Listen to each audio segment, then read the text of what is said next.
could tell you when you spoke. Kinda sounded important. I'm sure it's nothing. He just said the boy seemed familiar to him. Me? That's impossible. Oh, I quite agree. Unless, perhaps, he refers to something yet to be. It is said that when Jormungandr and Thor battle at Ragnarok, their clash so violently shakes the Tree of Life that it splinters, casting the serpent backward through time, even before his own birth. What? That is madness. Well, I did say not to concern yourself.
Here we go!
What are you fools doing back here? Come to pilfer my boots and small clothes? We found your son. He was betrayed too. And we found part of his journal. It sounded like he regretted killing you. Fat lot of good that does me. How'd he go out? He die fighting? We found 4 corpses near his. They were decapitated. Ha! Vandrit always did keep his sword nice and sharp. A lesson he picked up from me. He's a backstabbing bastard, but knowing he's in Valhalla sets me at ease. Thanks. We did a good thing. I'm glad we came back here. That thief did not deserve the peace you gave him. Maybe so. Still, it feels good to help people. Even the dead ones. So much like your mother.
Atreus, to me. Okay, I'm coming.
Mimir, I still don't get why you ever wanted to work for Odin.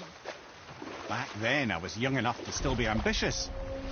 The Aesir gods were as powerful a force as I'd come across, but they clearly lacked for strategy, focus, and sage counsel. All this could I faithfully provide. And so, a stranger from a far-off island found himself with Odin's ear, trusted as he trusted no one but himself. And with that kind of power, laddie, I must confess, there are perks. Yeah, but he's Odin. I never claimed to be perfect, laddie, only clever. And often too clever by half. So what'd you do to get Odin so mad at you? Well, for a long time my job was to enable Odin, and I was fucking excellent at it. Gradually, as I grew more to care about people and the world, my job became to contain him, to protect him from himself. By serving peace, I served his interests as well. That's the truth. But he saw it as disloyalty. No longer trusting my motives, but not wishing to part with my brain or tongue, he bound me to a tree and adopted a new pastime of casual torture. Well, I'm glad we came along to cut off your head. Aye, lad. Lucky break that was.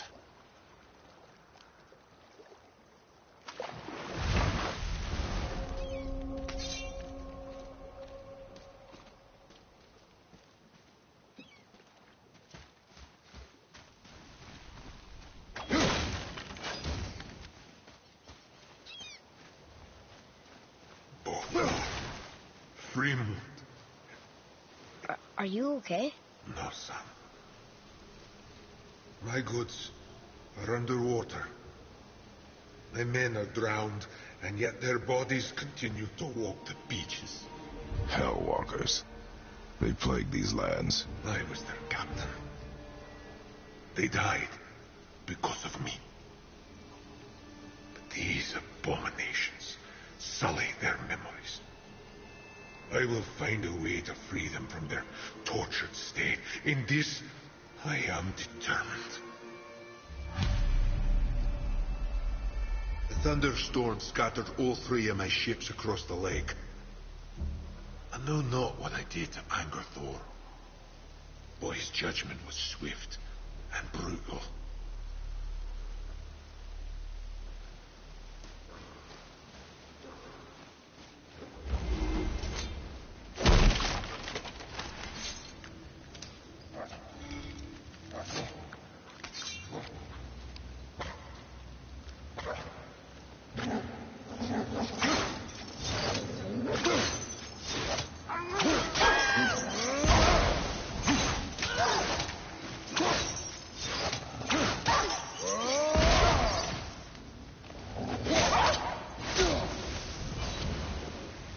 are one vicious son of a bitch.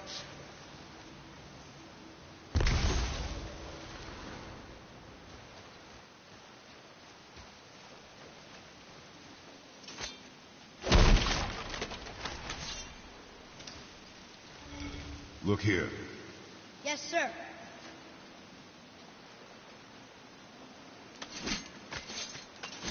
Treasure map. All right.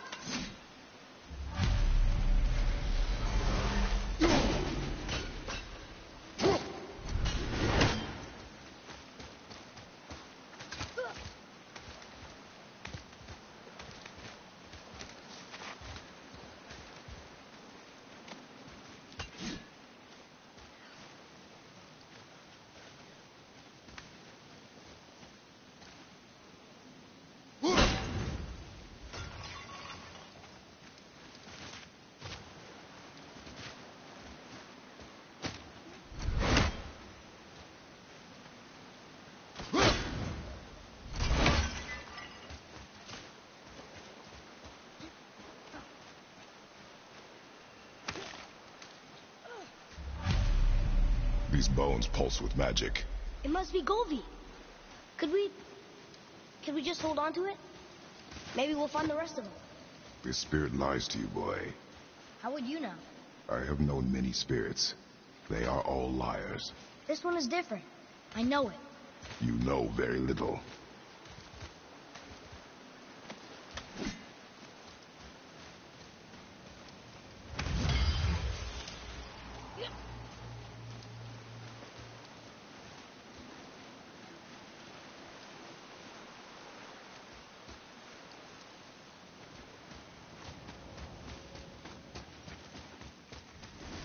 Discovered opportunities for hunting and trade in these lands. I gave up my search for you. Trusting a spirit to keep its word is foolish, boy. But if there's even a chance, don't you want to see Mom again? Of course I... She is gone, Atreus. You must accept this. I do, but to see her again, just one more time. Why do you believe him? You do not know him or who he was. All of this is sinister. He wants to see someone he loved again. I understand how that feels. I don't think there's anything sinister about it. Hope is blinding your instincts, boy.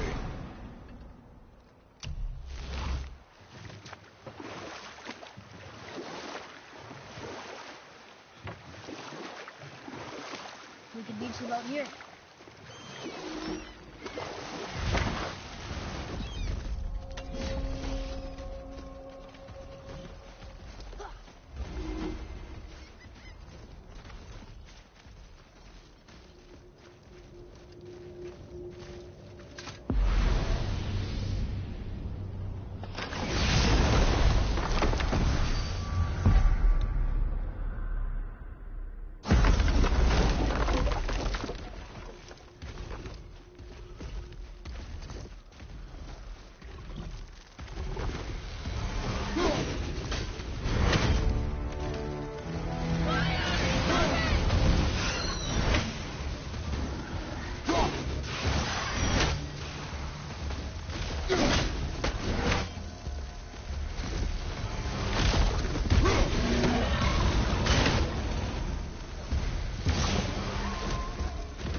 Boy, Yes, sir.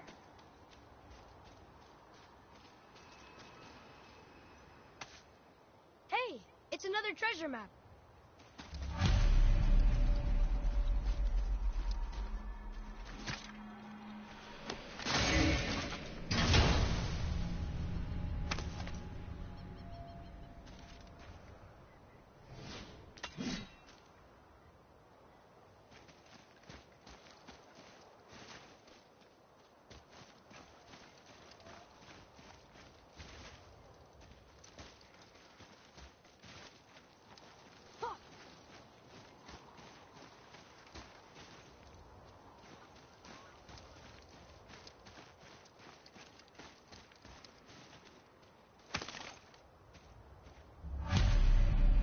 Govig's bones. what will you say to her?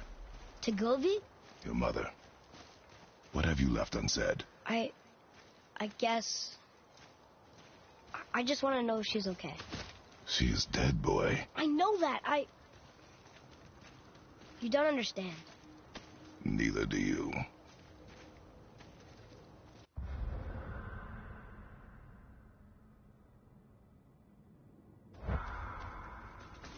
What would you say to Mom? Nothing. Nothing? There is nothing left to say. What about everything we've done so far? That man coming to the house? Talking to the world serpent? We've done so many amazing things. I just want to tell her about them. Don't you? What else would you say to her? I tell her that we're both okay. Not to worry about us. Atreus, I miss her too. You know this. I thought I knew very little.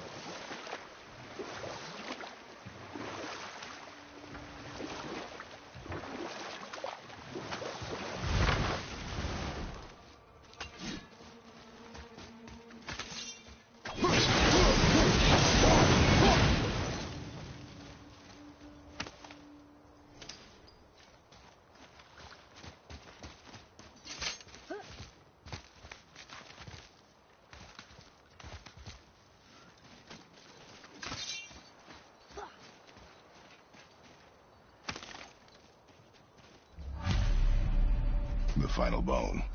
Yeah. We might as well return them to the spirit. Maybe he will keep his word. I know she's not coming back, okay? I know. Never mind. I just gotta return the bones.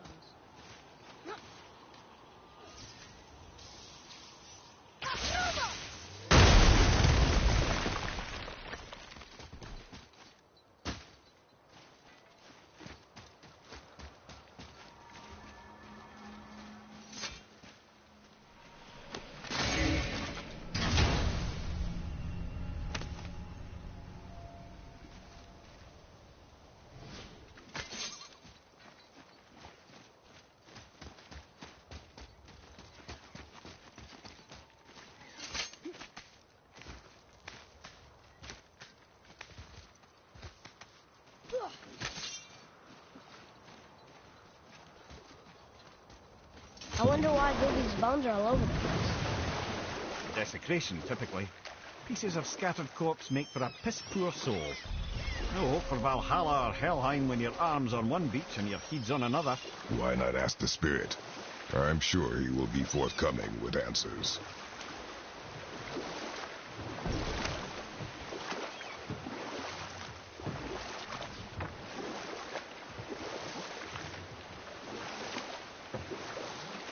Mimir, you never told me what happened with the stonemason's son. Hrimthur, son of Thandur. After completing his father's masterwork, the Great Wall of Jotunheim, he thought of nothing but making the Aesir pay for their crimes against the giants. Once he longed to fight Thor, but tragedy had brought wisdom to Hrimthur, and cunning. He observed that Asgard's walls were half-built and shoddy, for no Aesir god could be bothered with such tiresome labour. So Hrimthur adopted the guise of an ordinary man and made the Aesir an offer. He would build them majestic new walls, and if he couldn't build them within 2 turns of the season, they would owe him nothing for his labours. And if he succeeded, he asked only for an audience with the goddess Freya. Odin agreed, knowing the task was impossible, but intrigued by the stranger. Hrimthur made short work of it, of course. He had the benefit of his father's training and the aid of a magical stallion for fetching stones. Odin was not happy to find himself on the losing end of the wager, but he seemed to uphold his end of the bargain. Freya was sent to meet the mason, and to her surprise, he wanted only to whisper something in her ear. That being done, he made his way out of Asgard, and when he found Thor awaiting him at the gates of Midgard, he knew he had been double-crossed. But he didn't care, because his plan was complete. It was? What did he say to Freya? Only she could say for certain, but I've had many moons to work it out. Hrimthur knew that Freya loathed the Aesir, despite her marriage to Odin, and I believe he gave her the secret to Asgard's defences. Some weakness he may have built in, structural or magical, which I expect will be exploited come Ragnarok when Surtur arrives to burn Asgard to ash, if not sooner.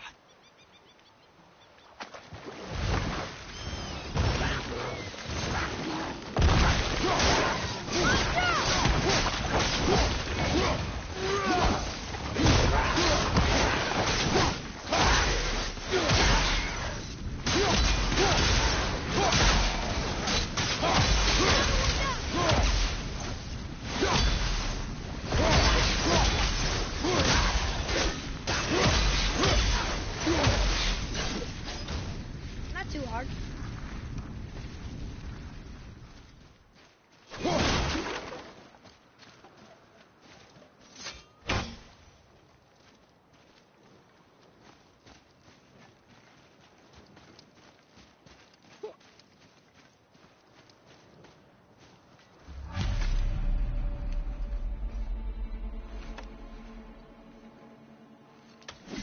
We have collected the rest of your woman's corpse spirit.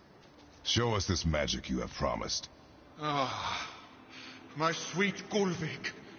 Whole again. Rise, dear Gulvik.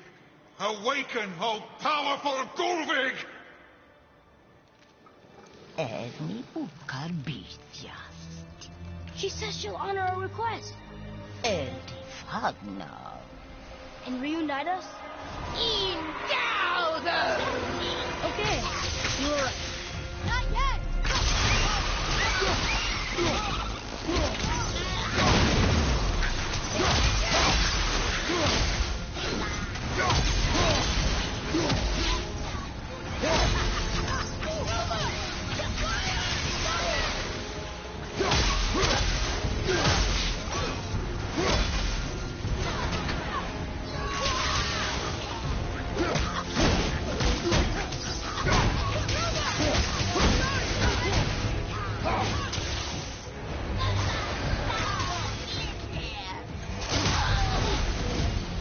All right. Say it. I told you so. I told you so. You are naive, foolish boy. This is true as well. But do not take your disappointment out on me, boy. Take it as a lesson. Yes, sir.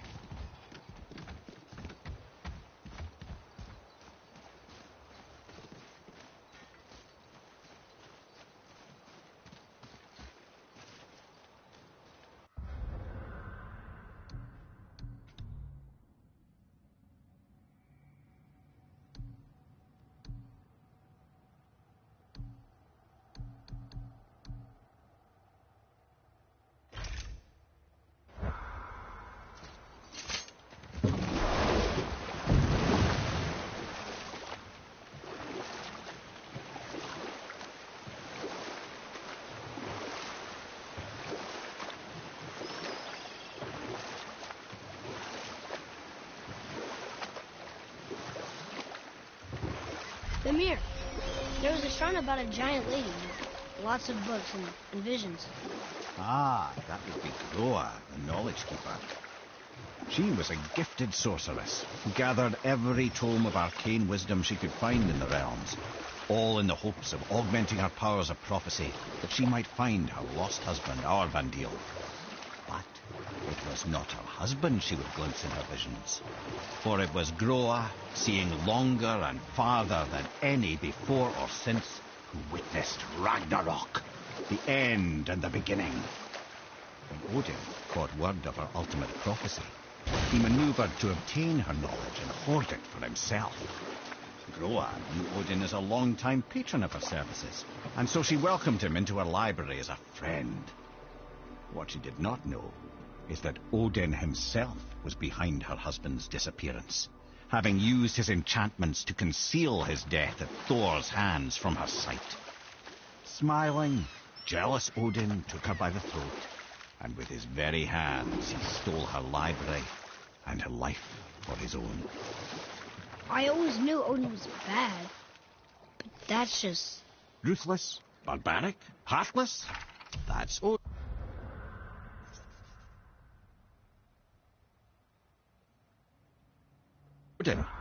In fact, we would do well to sit here in silence for the next few moments and reflect on Odin's capacity for cruelty. And so... Reflect longer.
That one, brother.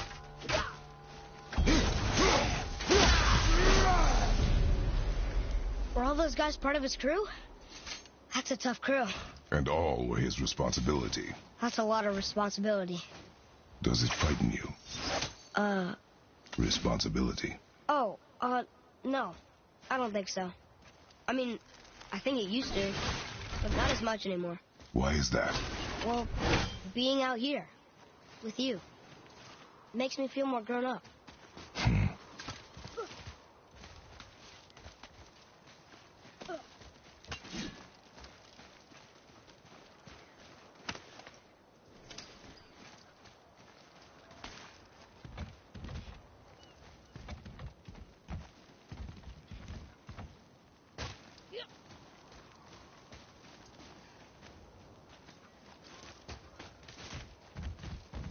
Boy, over here. Sir.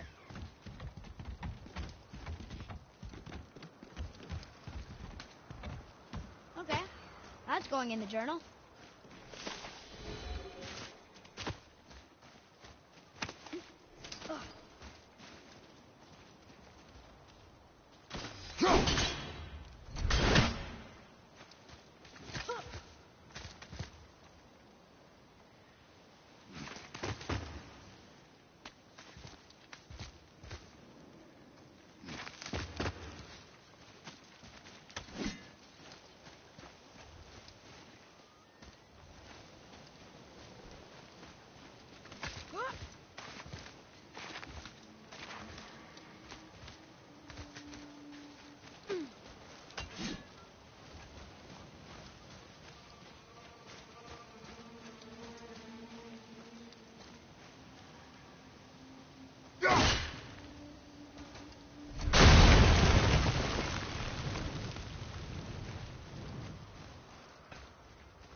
Ah, more of those.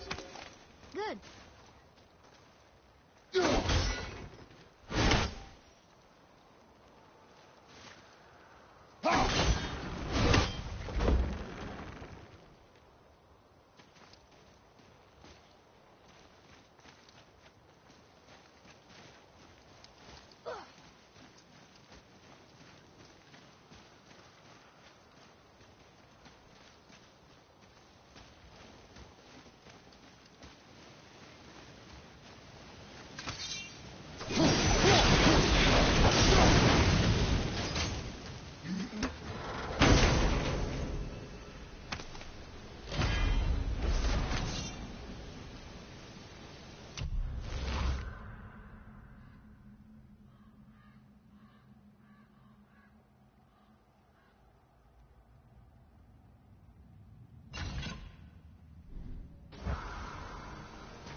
Over on your left, brother!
won their loyalty, so they followed. And then they all died. He must have been a bad leader. Why do you think that? They were always meant to their deaths. True. But these men chose to follow. Even good leaders make poor choices. The best take responsibility for them. Remember this. Our enemies are strong.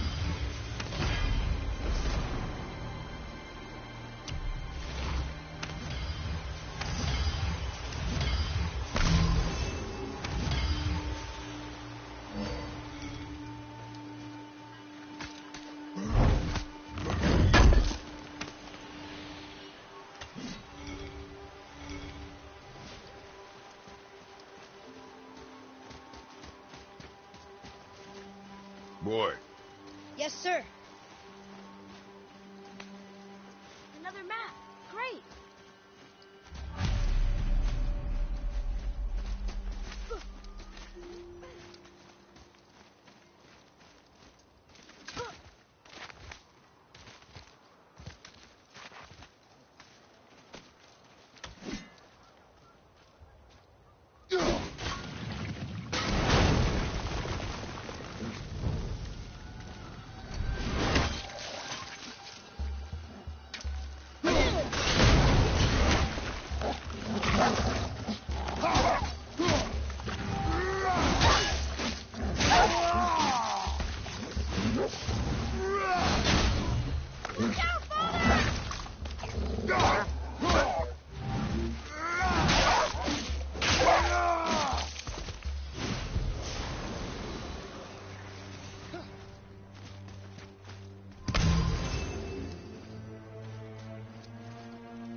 father, were you ever a leader? Many years ago, yes. I led men in battle. Were you a good leader? It is complicated. Did you no ever... more questions, boy. Focus on the task at hand. Yes, sir.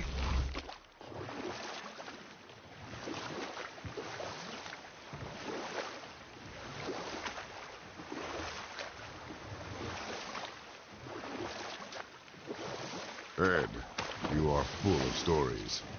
When will you tell one that entertains? I beg your pardon? He just insulted you. Yeah, I got that. So you want a corker, do you? Very well, my brothers. I'll tell you the story of Hrungnir, the brawler. The real story. There was a huge battle, right? His shrine had him in the middle, fighting off Aesir. A pretty story, but no. Hrungnir, you see, was born with neither head nor heart. So the giants had to complete him with stone. He was strong, to be sure, but also a perfect simpleton. Odin met him wandering in Midgard one day. Found him so amusing, so harmless, so gullible, that he invites him back to his palace in Asgard. There he gives Hrungnir his fill of mead, and goads him into all manner of boasts and antics, all for the amusement of the court. I was there. I saw the Aesir laugh as Hrungnir leapt upon his shield and swore he'd kill us all and take our womenfolk back to Jotunheim. Then Thor shows up. And does he laugh? Oh, no. Thor takes one look at the drunken stone buffoon and brings down Mjolnir on his head so hard that he's got chunks of Hrungnir in his own skull to this day. Thor is so startled by the face full of rock, he doesn't notice Hrungnir's body topple right onto him with a sickening crunch. And again, the roars of laughter echo through the palace halls. That's an awful story, Mimir. Nothing like the ones Mother told me. Let that be a lesson, my son. Truth is seldom so pretty as myth and legend.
That was the last ship.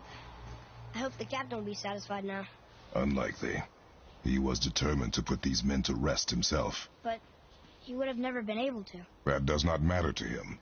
Our victory will only remind him of his failure. Then, why do we do this?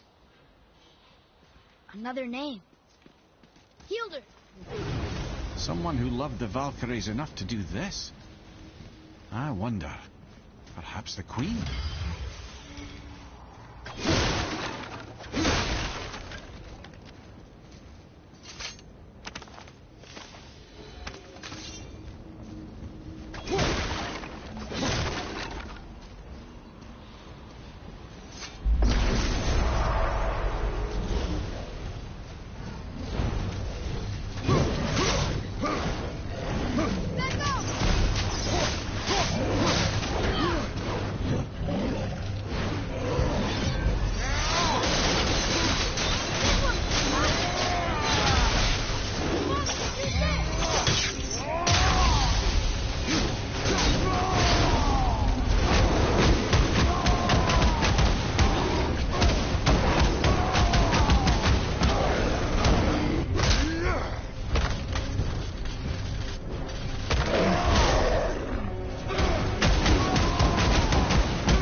Father, why did you really want to help the Spirit?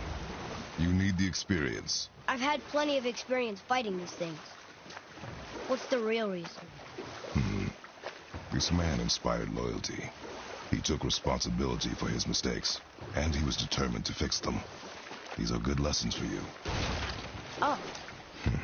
Yes. Oh.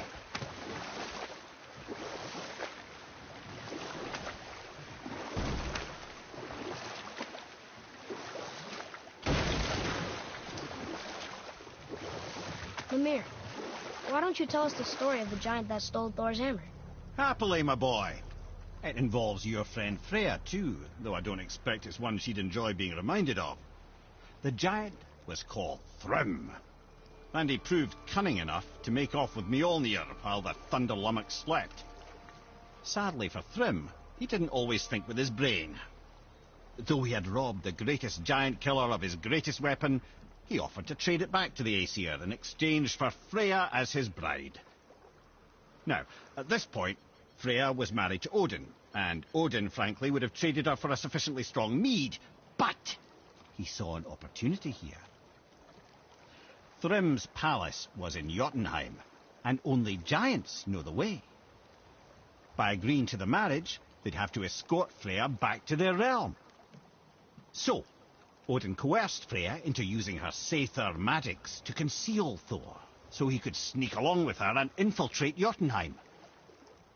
When the hammer was produced as the wedding dowry, Thor revealed himself. He took back Mjolnir and wasted no time in smashing Thrym's skull, followed by every other giant present for the festivities. The only thing that put a stop to it was Freya, who wanted no part of this massacre. She cast a powerful spell that hurtled them both out of Jotunheim with no means of return. Odin was livid, hoping that Thor's foothold in Jotunheim would become his own. And oh, would he ever revenge himself upon Freya? What is the point of this story, Head? Well, for Thrym, the lesson would be to keep his priorities straight. For Freya, it's that doing good has a price.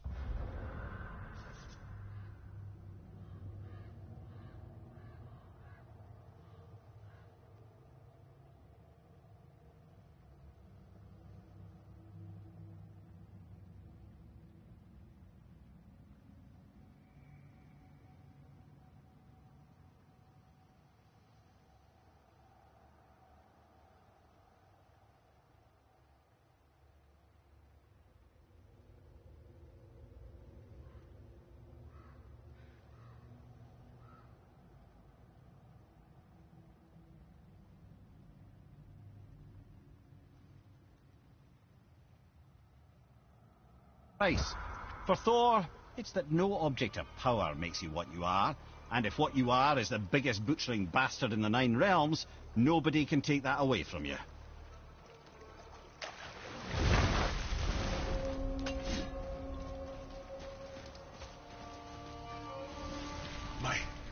My men are... they roam no longer. That's right. We laid them all to rest. I see. So even in death, I am a failure. But in life you were honorable, strong-willed, and you inspired loyalty. These are good qualities, aren't they, boy? Yeah.